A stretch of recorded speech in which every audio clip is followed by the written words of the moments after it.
Well, this took way longer than I thought it would.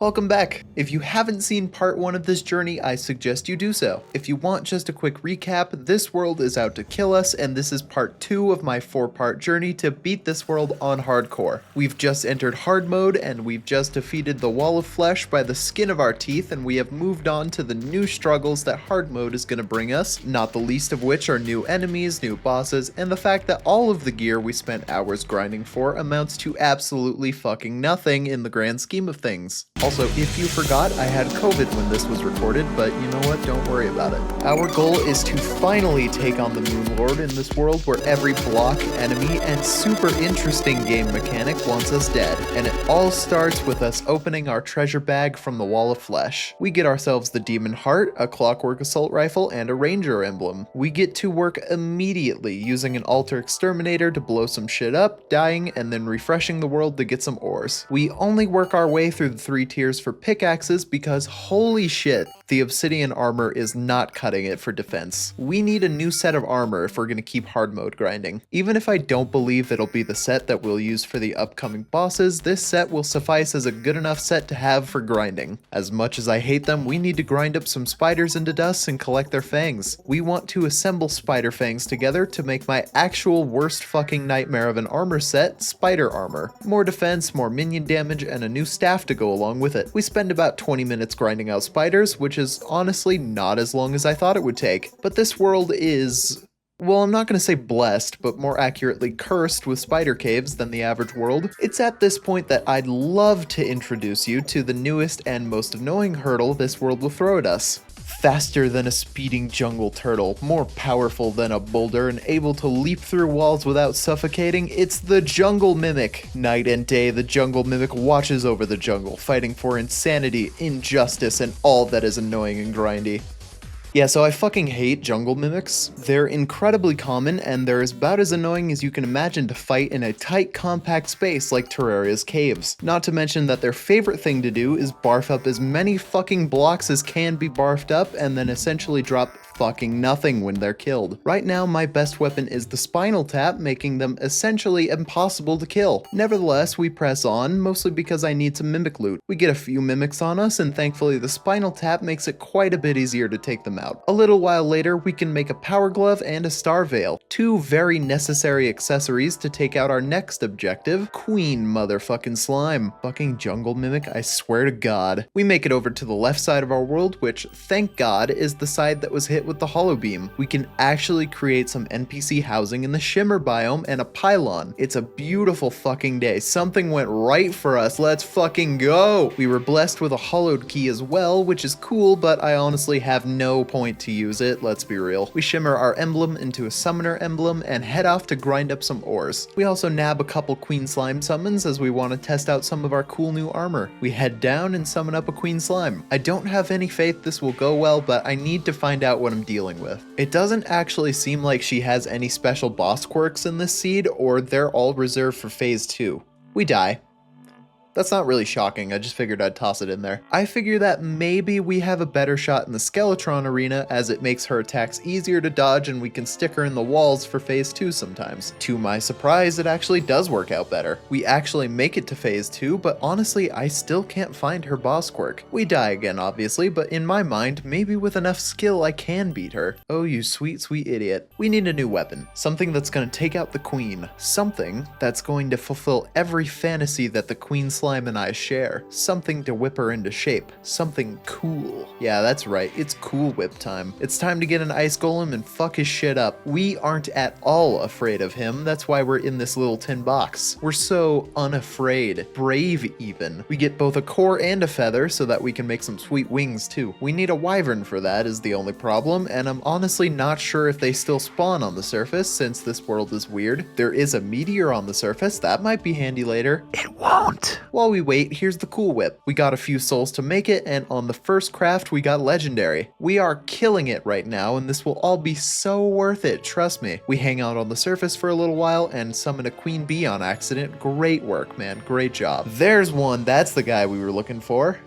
Shit. It becomes painfully clear that we're getting absolutely nowhere without new potions, which means we're back to the fishing grind. One very reasonable amount of fishing later, a sky platform to fight the fucker on, and 20 souls, we have a set of hard mode wings, the beautiful, beautiful frozen wings, in all their glory. The next chapter is pretty simple. It's more fishing. What did you expect? Did you think something different would happen, you silly son of a bitch? It always comes back to fishing. Thankfully, divine crates give the souls of light, so we don't have to grind for them as hard. I want the dataless stormbow, even though I don't think that in this world it'll be the most useful thing ever. The cool whip is better than the spinal tap at taking these guys out, but it's still pretty slow. Absolutely fucking goated drop. Everything's coming up right for me. This is unsettling. Something's gonna go wrong soon. Something bad's gonna happen. It's coming. Run for it. Panic, hide, fucking run! Sorry about that. Autocorrect is a bitch, isn't it? We found the wizard by the dungeon. Honestly, not the worst find. We'll probably want the golden shower eventually. Nothing to sneeze at. While we're here, let's give Queen Slime another shot. We can keep her pretty far with the platforms in the first phase. Both her minions and projectiles won't reach us. What's far more terrifying is phase 2, where her and her minions and her projectiles and her minions' projectiles can reach us and do so very effectively.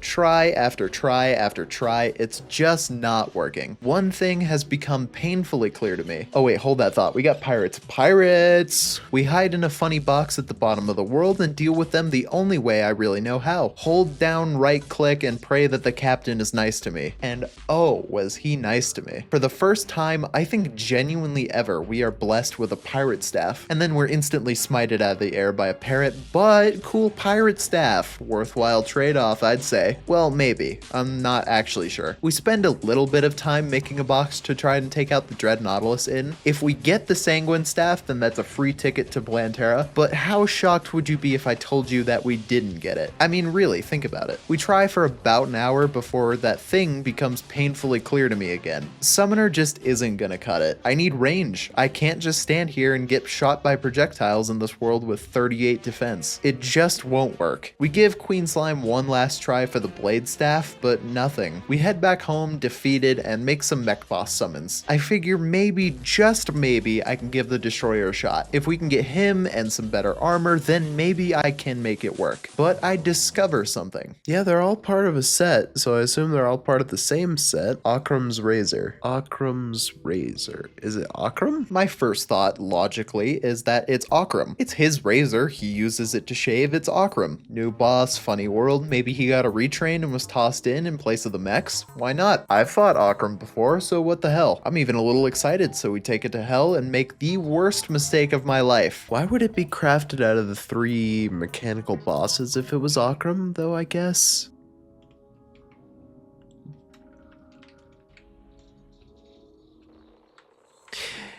You know, sometimes I should just stay curious.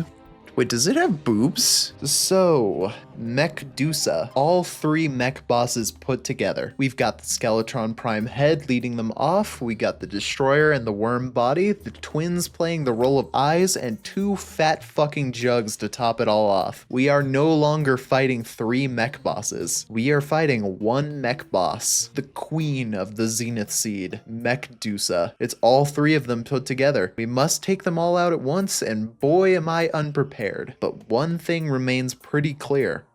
Summoner is not fucking cutting it for that monstrosity, not even almost. It's not even funny how unequipped Summoner is for that. We take another shot at the Dread Nautilus since, I mean, why not? Then we finally change gears. We grab bars from our fishing and ore grind and smack together a set of titanium armor. We also gather some crystal shards to make bullets for our Clockwork Assault Rifle. That's right, we're rangers now. While the Clockwork Assault Rifle has never let me down before, I'll be the first to admit that it didn't look so good against Mechdusa. But frankly, it's not like the Stormbow looked much better. After all the nerfs and the prospect of Mechdusa herself, for once the Stormbow just doesn't look like it'll cut it. But then what will? I don't know, we'll figure it out later. For now, we start gathering and shimmering parts for the Ankh shield, one of the final accessories I can get right now that's good. While we're on that grind, we kill some Crimson and Corruption mimics, as Keys of Night happen to spawn both of them in this world. I want Flesh Knuckles, every bit of defense will help, and it's not like the dart rifle and pistol are something to pass up. Okay, even though I don't think it'll work, I'm still gonna give the Stormbow a shot. It's my baby, I grinded up mimics for it, of course I'm gonna give him a shot. He might plummet straight into the ground, but I'm still giving him a shot, so we're gonna grind up some unicorns for horns. Anyway, back to your regularly scheduled program, grinding for the Ankh shield. Check out that counter curse mantra, ooh. We have enough Ichor and Cursed Flames to kill a Greek god by the time we're done grinding up the other components, and if you think for a second they're not going into darts and bullets, you're dead wrong. And bam, Ankh shield, reforging, and we're so unbelievably broke it's not even funny. We take the dart rifle, everything we've grinded for, everything we've poured our blood, sweat, and tears into, head back to the Skeletron Arena, and summon up Queen Slime. Absolute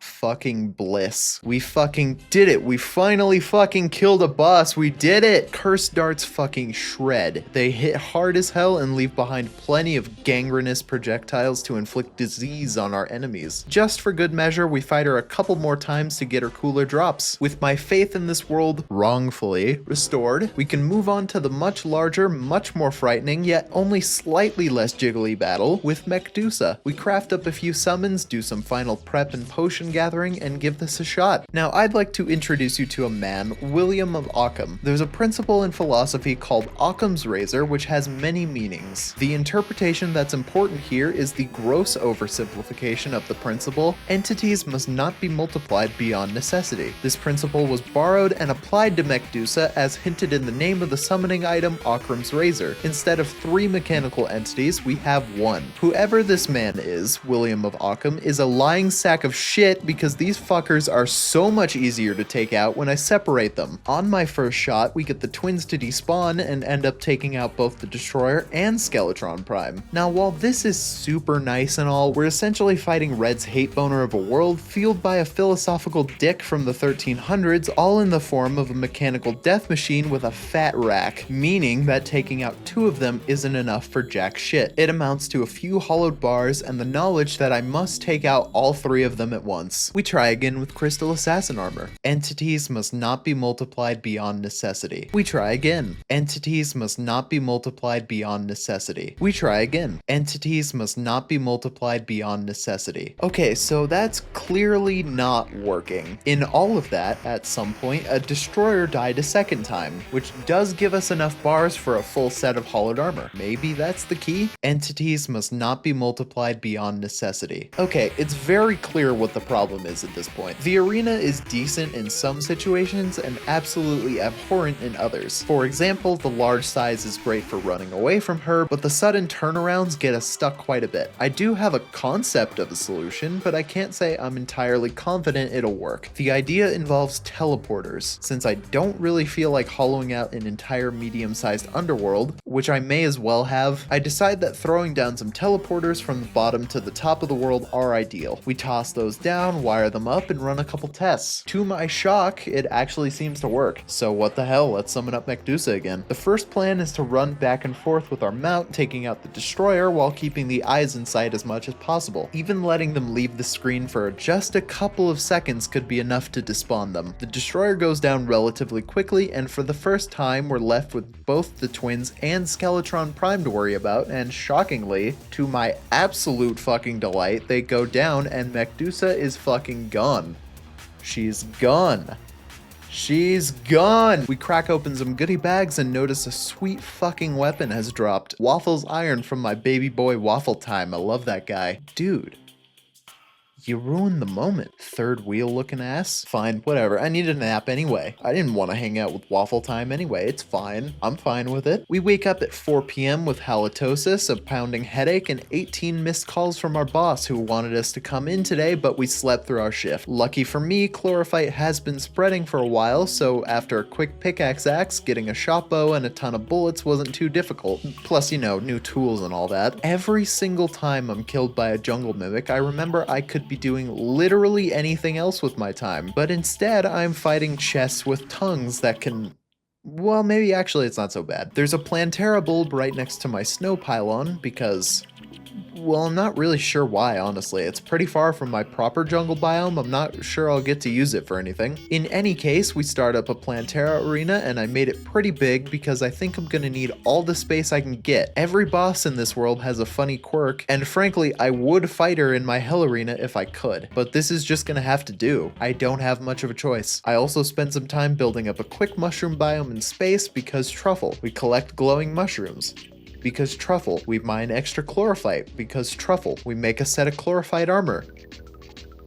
Not because of the truffle. I think that because we're using the shot bow, chlorophyte armor is probably good enough, and I don't really feel like grinding out turtles or anything. I just don't want to do that. A little bit later, we throw some honey into the bottom of the arena from a beehive above and summon up Plantera. And to be completely honest, at first it seems pretty normal. We fly around her, she moves a bit faster, but other than that, seems totally good. We get her down halfway, and she starts vibrating at me like I just set off her love ends from my phone. Why the fuck she starts vibrating at me, I'll never understand, but I'll be damned if it's not the most terrifying shit I've seen since Medusa herself. She also starts laying thorns all over the arena. Good thing I made it extra big, funny boss quirk, I called it. But despite all that, still mostly a normal Plantera fight. And since we made a big arena, we get to win. Easy enough. Since we did all the prep ahead of time, we immediately buy an auto hammer and make shroomite armor, our last armor set for the game. I've got nothing else to do right this second, so we go ahead and clear out the temple. Set a spawn, dive in, collect a load of power cells to summon Golem with, die a lot because the temple is absolutely fucking enormous, but we eventually hit the temple room. Sorta. Eventually, I have a good idea for the first time this playthrough. Since I usually do it anyway, what if I just lead Golem outside of the temple? But this temple is way bigger, so I need something to get outside the temple with. Something to teleport with. The Rod of Discord grind begins. It honestly doesn't take that long, but I spot something arguably more important. The Empress drops are nothing to sneeze at, especially the bow. I'm not fighting Duke Fishron if my life depended on it, so the Empress is gonna be the next best thing. I definitely don't love my chances of fighting her though, so we'll need to find some sort of method to avoid her. If I'm being totally honest, the best strategy for both her and the Moonlord are just running away like my life depends on it, because it does. The first plan is to get the Venus Magnum and enough chlorophyte bullets to fill a large world. Even if the bullets don't kill the Empress, enough shells will drop to drown her in them, so help me God. In any case, Plantera. Alright, so remember the minecart track from the shotguns video? That's sort of the plan right now. 2 tracks spanning the whole world, bouncing ends, and this cool mechanical minecart. Very effective, if a little slow, but I will take slow and cowardly all day over dead and ineffective, and it's not even close. It's about 4 minutes per fight, and as long as we get that eventide fairly quickly, it shouldn't be that big of a deal. Plus, we get the Moonlord arena out of it. Seems like a good deal to me. That sounded sarcastic, but it was a good deal. I guess it's just a bad segue into talking about how we killed her 6 times. Fun fact, her one-hit kill mode was disabled unless you're on the surface, at which point it happens day and night. A little weird, but I get it. I'm not doing her one-hit kill mode. I'd rather fight Duke Fishron. Frankly, you should just be happy you got an Empress of Light battle. We load up our eventide with some ichor arrows and get to work. Since the Golem room is actually pretty big, we just toss down the platform and get to work for once. What's the worst that could happen fighting him in a shitty small box? Go on, guess. That's right, it's Tiny Golem. I really miss this puntable little shit. Dark. It got dark. Is he?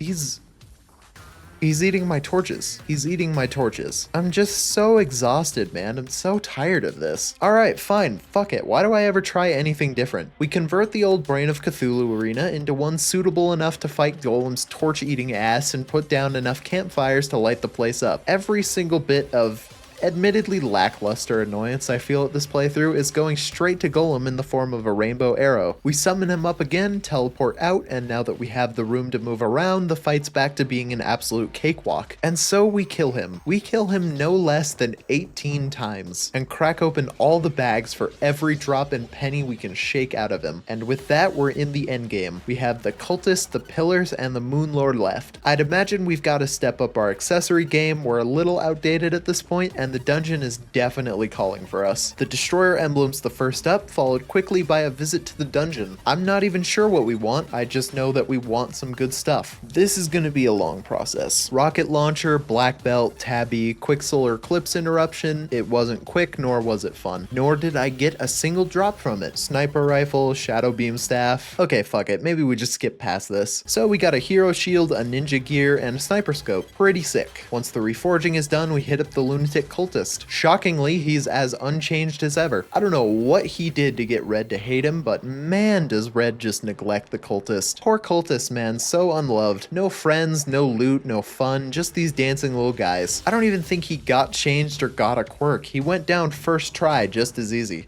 But the pillar sure got a quirk. You know, yeah, I know, right?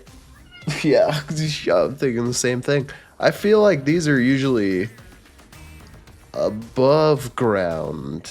So we got to deal with that. Luckily, the worst of the four spawned very close to our Plantera arena, so we don't have to dig it out as much. Now, you might have noticed I said the worst of the four while referring to the Stardust pillar. That sure as fuck wasn't a mistake. Let me introduce you to an enemy you've most likely never even noticed before. The Milky Way Weaver. This thing is usually pretty unnoticeable, but it is the biggest pain in the ass when you're underground and can barely fucking hit it. This isn't a pain while we kill these star cells, but it sure as fuck is a pain while I try to dig out the pillar. After only 7 or 8 deaths, we think of a different strategy. Maybe if we drop an Instavator on top of it, we could get it to fall right into hell where it'll just be a free shot. Honestly, the idea was worth a shot, since we may have missed the Stardust pillar, but we hit dead on the Vortex pillar. Now, the Vortex pillar is in hell, where it'll be just the same as fighting it on the surface. We also managed to throw some clouds onto the Stardust pillar, so it dies. Thank fucking God. Funny enough, I think the Vortex pillar is the one pillar that would have been easier if it was fully encased. That sounds about right. It really didn't take that long, I just like complaining. And then of course there's the downside of using the instant elevator, where the pillar itself is now encased in walls. God damn it. Okay, we finally got a phantasm. This will be good for both clearing the pillars out and for the Moonlord himself. I'm doing the solar pillar next to get it out of the way. We are selling every fucking belonging I've got to prep up to, as well as buying enough dynamite to blast the pillar straight down. Eventually, it gets down far enough to where enemies spawn, and the solar pillar ends up being weirdly painless. It's definitely caused more trouble. Same deal with the nebula pillar. Knock it down a peg, kill a bunch of things, die a couple times, shoot the pillar. It ends up being fairly painless too, at least compared to the fucking Stardust pillar. Our minecart track's a bit fragmented, but I don't expect to win first shot anyway. I just want to see his quirk. What's his change? What's he gonna throw at me? What's his funny little boss quirk? And oh, what a change it is. Every time he uses his phantasmal death ray, he throws 20 moon boulders at me. These moon boulders do the oh so reasonable thing and bounce around almost non-stop and cause 400 plus damage even with full shroomite armor. So we gotta figure that out. Hey, editor's note here. I'm really fucking sorry.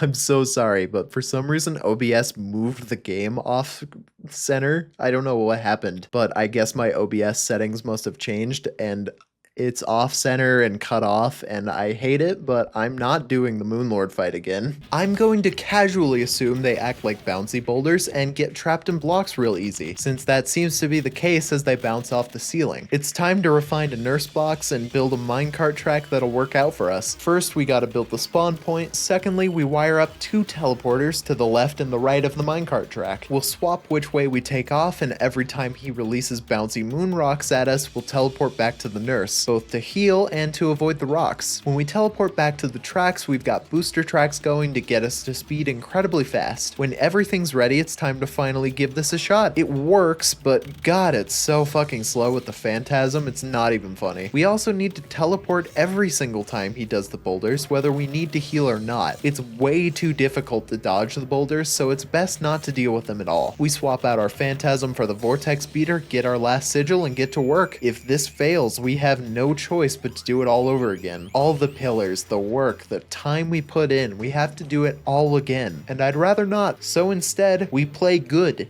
That's it. We get good. We do very well. We just get good. How have I never considered this before? It was so simple. I never saw it. We just play good and we don't die. And after the second longest Terraria playthrough I've ever had, we finally fucking explode the Moonlord and we're done here. Thank God we're done.